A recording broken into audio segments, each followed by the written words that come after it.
right, here we go. Part 3 of The Wife Upstairs by Rachel Hawkins. This is where I give my opinion, and I am excited to do so. Okay. Jane, the main character, written so well. So well.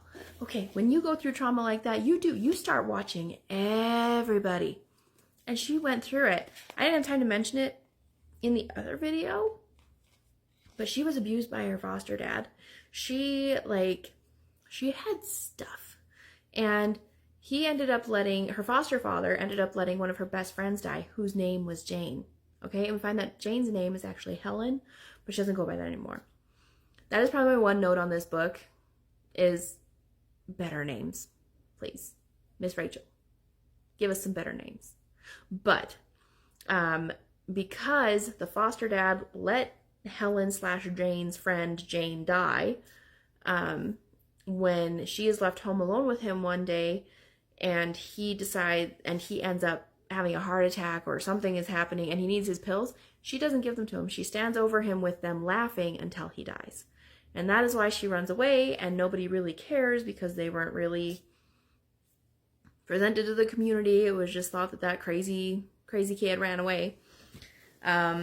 Anyway, so that's more of her story, but the way that she is written from all of that is intensely realistic. Intensely. And I don't think that she's a total narcissist, but I do think that she is completely trapped in a world where she only gets to and has to look out for number one. And with that, she is self-protecting to a fault. It is insane.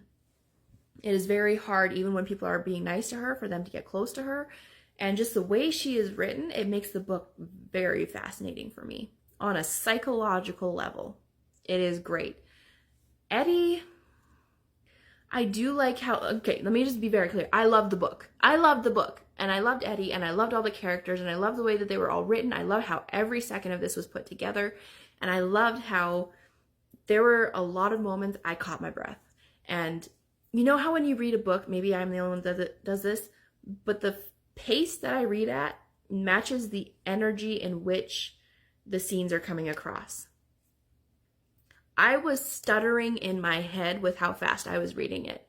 I could not keep pace. When things really picked up, these pages were flipping, okay?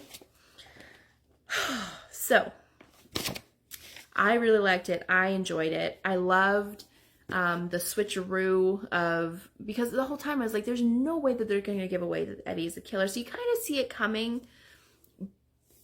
But for the fact that B ends up being as dark and awful as she is, that was something that I did not see coming.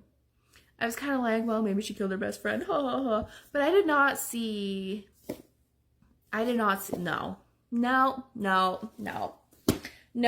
I'm still very much in the zone of feeling what I felt when I finished reading, okay? I went through Jane getting the money. I went through the book ending and her feeling at peace and imagining, it even says in the book that she imagines the two of them walking on a beach somewhere, totally at peace and in love with each other, because they always were. It does really rely on their love story at the very end. But I finished reading all of that and I put it down, and my mind immediately went back to the night the house burned down. And my brain was still going, what the fudge happened? What did I just read? And oh my gosh. If you guys are wanting something that is a little bit more blood pumping, a little bit more interesting, a little bit more detailed and just intense, very intense on the emotions, very intense on the relationships, very intense on the community standards, very intense. This way, and that way. This one, okay? Read this, okay? It was good, and I want to read more like it. I didn't realize that I did like mystery books. I've always been like, kind of like the dirty romance girl. They're fun, okay? I'm a grown-up, but I want to read more mysteries. I want to. So please Tell me what mystery book I should read next. Tell me what's something I should get into. Give me something weird. Give me something totally out there that maybe I wouldn't typically read. Just maybe not total fiction yet, because I'm not ready for that. No. I like to have fun and go to somewhere else when I read. So let me know. What should I read? What are you reading?